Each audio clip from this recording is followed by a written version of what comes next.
யாருக்காவது காசு வேணும்னா யார்கிட்டையும் கேட்காதீங்க, இந்த மலை மேல இருக்கிற எங்க ஆள்கிட்ட கேளுங்க. அவரு தான் எல்லா காசையும் வச்சிருக்கிறார்.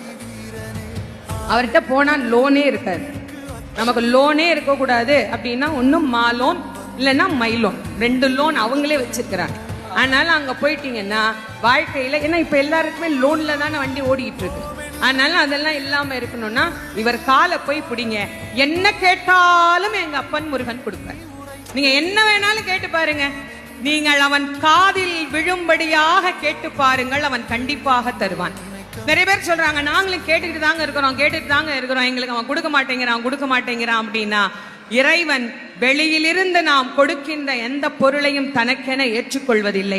நானே தயாரித்து ஒன்று கொடுத்தால் இறைவன் அதை ஏற்றுக்கொள்வான். நிறைய பேர் நான் கூடையா பூ வாங்கிட்டு போறேன், நான் அப்படி அபிஷேகம் பண்றேன், இப்படி அபிஷேகம் பண்றேன், எல்லாம் வெளியிலிருந்து வந்தது தானே, நீங்களா என்ன கொடுத்தீங்க?